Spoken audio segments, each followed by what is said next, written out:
여러분 안녕하세요. 송영선입니다. 5월 22일 목요일 송영선TV 시작하겠습니다. 이번 주 토요일 5월 24일 오후 1시 대한문 앞 세이브 코리아 손현보 목사님과 전한길 대표가 공동으로 주관하는 집회가 열립니다. 김문수를 지지하라. 김문수를 대통령으로 만들어라. 부정선거는 더 이상 용납할 수 없다. 이런 주제를 가지고 집회가 열립니다. 지금 제 방송을 보시는 분들은 아시는 분들께 전부 연락을 해 주시기 바랍니다. 계속 우리가 3월 달에 있었던 집회처럼 이 홍보가 많이 되고 그 줄기가 계속 이어져 오던 게 아니고 대통령 4월 4일 탄핵 인용 이후에 집회가 끊어졌습니다. 그러다가 이대로 가다가는 대한민국이 완전히 망할 것 같다. 이재명 총통 하에 들어갈 것 같다. 상권 통합이 될 것 같다. 민주주의는 더 이상 존재하지 않을 것 같다.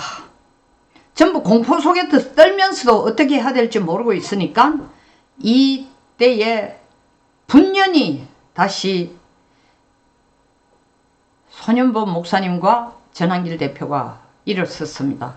전한길 대표는 부정선거에 관한 영화도 만들었습니다.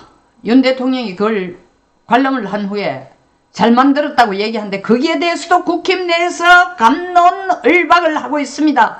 정작 국회의원들 뿐만 아니라 전직 의원들까지도 부정투표가 어디 있어? 부정선거가 어디 있어? 그런 미신 믿지마. 그거는 음모야. 아직도 음모론을 주장하고 사전투표라도 무조건 많이 하는 쪽이 이긴다라는 터무니없는 소리를 계속하고 있습니다. 그게 옳지 않다라는 것을 지금 알려주기 위해서 전한길 대표, 손현보 목사가 선거 열흘을 남겨두고 지금 전국을 한 바퀴 돌겠다는 결심으로 첫째 집회를 다시 기억하십시오. 5월 24일 오후 1시 대한문 앞 집회가 열립니다. 각 소속 단체들은 적극적으로 참여해 주시기 바랍니다. 자, 미국에서 선거 감시단들이 들어옵니다. 우리가 전부 CPEC 연설에서 봤던 모스탄 전 대사, 그리고 존 밀스 미국 대령, 이게 존 밀스는 사실 이게 마가라는 것을 만들어낸 아이디어의 그 핵심 아이디어를 낸 사람입니다. 사이버 선거에 있어서 하여튼 나름대로의 이 이름을 가지고 있는 분이에요.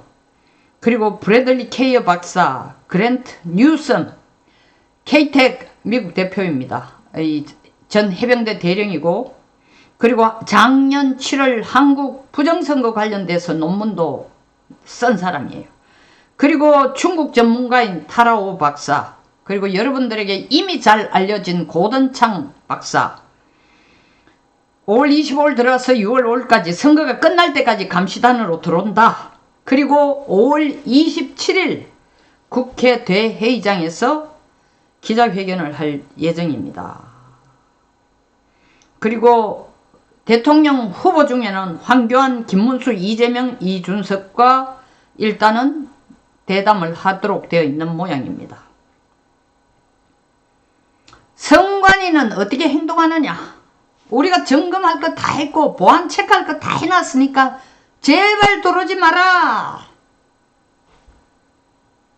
아니, 보안 체크 다 해놓고 이렇게 확실하고 투명하면 왜 못 들어오도록 반대를 하는 거예요?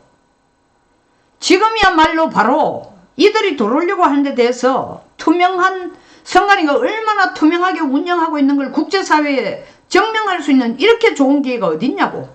그런데 이들 못 들어오게 하는 겁니다. 여러분, 트럼프가 이번 선거에서 어떻게 해서 이긴지 아십니까? 트럼프 갑자기 이긴 거 아닙니다. 지난번 선거에서 바이든에게 지고 난 뒤에 이것은 부정투표 때문에 졌다라고 생각하고 그 근거를 찾아내자. 그리고 트럼프 팔로우들, 트럼프를 믿는 사람들, 트럼프를 추종하는 사람들 4년 동안 싸운 겁니다. 4년 동안. 자기 돈을 내기도 하고 집회에 참여하기도 하고 후원금을 내기도 하고 다른 사람이 후원금 내는 집회에 가서 동참을 해주기도 하고 꼭 트럼프를 위해서가 아니라 미국에서 부정선거라는 건 있을 수가 없다. 이건 헌법에서 가장 중시 여기는 개인의 주권을 무시하고 훼손하는 일이기 때문에 민주주의 국가에서는 절대 용납이 될 수 없는 일이다 라고 하고 4년 동안 투쟁해온 결실이 이번 트럼프의 승리로 연결되었습니다. 근데 우리는 윤석열 대통령이 0.7%로 이긴 거에 대해서 정말 0.7% 이겼다면 민주당이 정상적인 투표였다면 저들이 가만히 있을 사람들입니까? 난리가 나죠. 투표함을 다 뒤지고 0.7 이거 한번 확인해보자 이럴 수가 없다라고 난리를 치는데 왜 입을 다물고 있는지 한번 물어봅시다. 그들이 공정했습니까? 충분히 의혹을 가질 수 있습니다. 그들이 잠잠한 이유를. 이들이 들어와서 이런 감시단들이 들어와서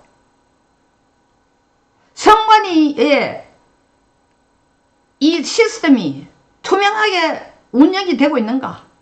공정하게 운영이 되고 있는가? 확인을 해보겠다는 겁니다. 감시를 해보겠다는 겁니다. 아니 선관위가 떳떳할 게 못 떳떳할 게 뭐가 있냐고요. 그들이 주장하는 것처럼 모든 시스템이 다 떳떳하게 운영되고 투명하게 운영이 된다면 이들이 왔을 때 우리야말로 성숙한 민주주의를 행사하고 있다.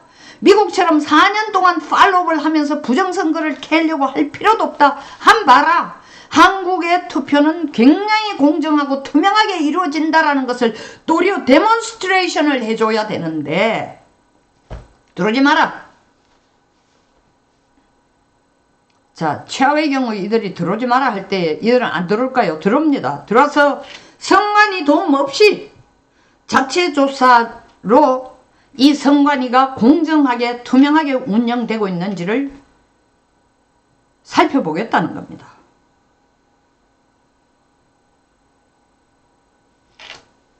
감시단은 선관위가 말하는 것처럼 껄끄럽게 생각하는 것처럼 외부로부터 오는 감시고 내정 간섭이 아니고 선거라는 이 민주주의의 꽃을 어떻게 대한민국이 실현하고 있는지를 보여주는 동반 협력을 증명할 수 있는 좋은 기회가 이번 선거입니다.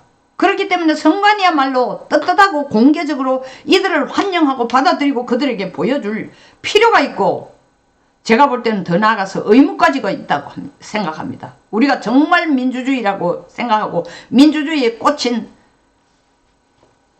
투표가 투명하게 그리고 개표가 투명하게 선관위 시스템이 투명하게 공정하게 운영되고 있다면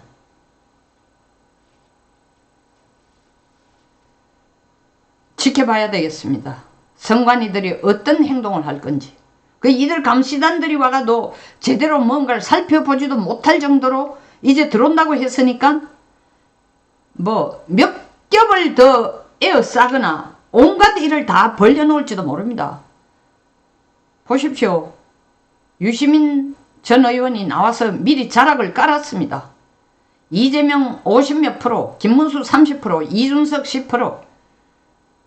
유시민이 2020년 코로나가 발발하기도 전에 유시민이 한 얘기가 있습니다. 민주당이 180석을 할 것이다. 그리고 코로나가 발발했습니다. 그럼에도 불구하고 180석을 했습니다. 그 유시민이 2020년 총선에서 민주당이 180석을 할 것이다 라고 선언했을 때의 일반적인 정치판에서의 분위기는 국민의힘이 압승하는 분위기였습니다. 그럼에도 불구하고 이수민이 180석을 선언했습니다. 뚜껑을 열었습니다. 개표를 했습니다. 180석을 민주당이 가져갔습니다. 4년이 지난 작년 2024년 총선 김민석 최고위원이 민주당 최고위원이 민주당이 172석을 할 것이라고 얘기했습니다. 여러분 부채도사, 무당이라도 신기가 정말 극에 달하는 무당이라도 콕 집어서 172석이라 할 수 없습니다.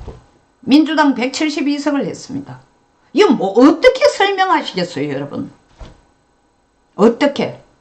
사전에 뭔가를 시스템을 만들어 놓지 않았다면 이걸 어떻게 설명하겠냐고요.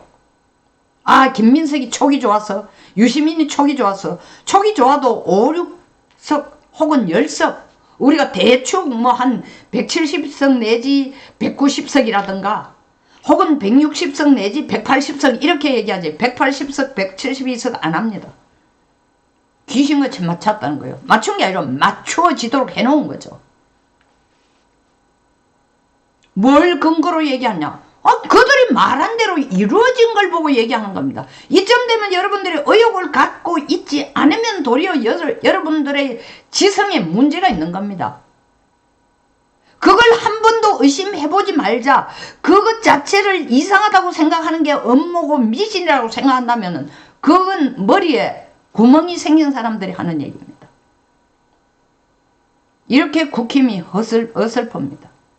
그리고 대통령이 부정선거를 국민들에게 알려야 되겠다고 계엄을 선포했다는데 아직도 못 믿겠다고 합니다. 전한길 대표가 영화를 만들어냈습니다. 이영돈 PD가 유튜브를 찍었습니다. 안 믿습니다.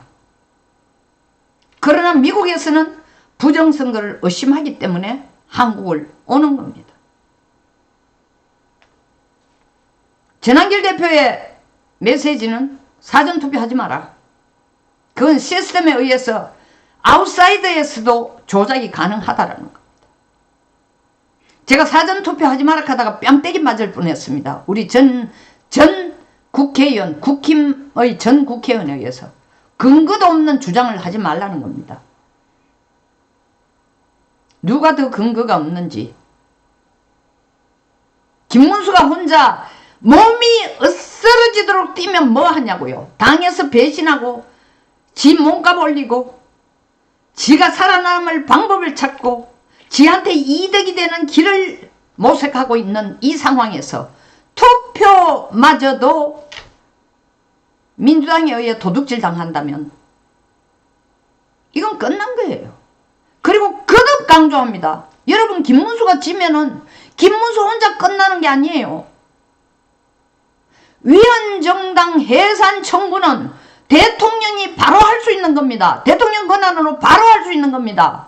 이재명이 대통령 되면 국힘을 그냥 위헌정당으로, 내란당으로 가루로 만들 겁니다.